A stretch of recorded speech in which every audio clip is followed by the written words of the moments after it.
Constituent के बारे में हमेशा इसमें कन्फ्यूज़न रहता है कि डीएनए का कंस्टिट्यूएंट क्या क्या है, मतलब क्या क्या चीज़ से मिलकर डीएनए बना है। तो एक ट्रिक हम लोग उसके लिए देखेंगे एनएसपी, जो कि क्या है, तो दिल्ली का एक फेमस प्लेस है जिसका मतलब होता है एन से नेताजी, एस से सुभाष और पी से हो गया प्लेस, मतलब नेताजी सुभाष प्लेस।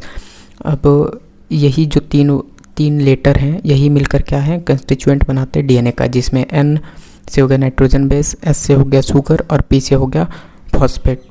तो इस ट्रिक से हम लोग याद रख सकते हैं कि डीएनए क्या क्या चीज़ से मिलकर बना है।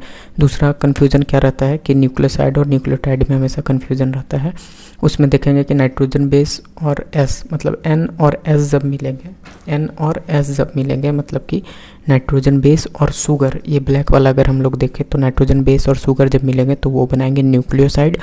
और जब तीनों मिलेंगे, मतलब कि नाइट्रोजन बेस, शुगर और फॉस्फेट, ये ब्लू वाला देखें, तो ये जब तीनों मिलेंगे तब बनाएंगे क्या, न्यूक्लियोटाइड बनाएंगे। तो हम लोग फिर से एक बार रिपीट करेंगे कि एनएसपी नेताजी सुभाष प्लेस जो है ये ट्रिक है, दिल्ली का एक प्लेस है, और यही तीन लेटर जो है कंस्टिट्यूएंट है किसके, डीएनए के, जिसमें एन स्टैंड करता है नाइट्रोजन बेस से, एस से शुगर और पी से फॉस्फेट। नाइट्रोजन बेस और शुगर दोनों मिलकर न्यूक्लियोसाइड बनाएंगे, और तीनों नाइट्रोजन बेस, शुगर, फॉस्फेट तीनों मिलकर क्या बनाएंगे, तो न्यूक्लियोटाइड बनाएंगे। अब हम लोग देखेंगे इसके बॉन्ड के बारे में।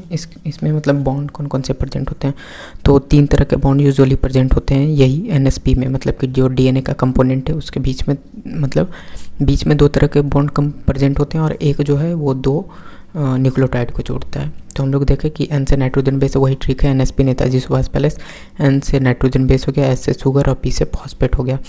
नाइट्रोजन बेस और शुगर को जो जोड़ेगा वो क्या है, एन ग्लाइकोसाइडिक बॉन्ड है। इसको हम लोग ऐसे याद रख सकते हैं कि एन ग्लाइकोसाइडिक बॉन्ड है, तो एन से शुरू होगा, और शुगर से हम लोग याद है क्या कि शुगर जो है ग्लूकोज एक शुगर होता है, तो एन ग्लाइकोसाइडिक बॉन्ड मतलब कि नाइट्रोजन बेस, एन से नाइट्रोजन बेस, और एस से शुगर मतलब कि ग्लूकोज, मतलब एन और ग्लूकोज शुगर के बीच में जो आएगा वो क्या है, एन ग्लाइकोसाइडिक बॉन्ड।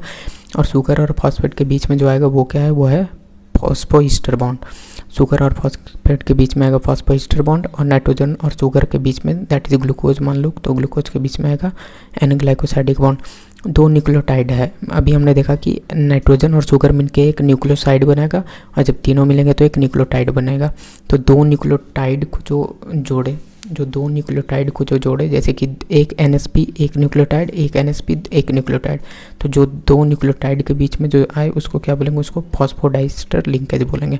और यही फॉस्फोडाइस्टर लिंकेज जो है ये जोड़ता चला जाएगा, और यही अल्टीमेटली क्या डीएनए का एक फॉर्म करेगा, डीएनए को एक फॉर्म करेगा, एक एनएसपी एक न्यूक्लियोटाइड, एक एनएसपी एक न्यूक्लियोटाइड, ऐसे ऐसे जब बहुत सारा चेन जुड़ता जाएगा तो वो पॉलीन्यूक्लियोटाइड चेन बनेगा, जिसको कि हम लोग क्या कहते हैं, डीएनए बोलेंगे।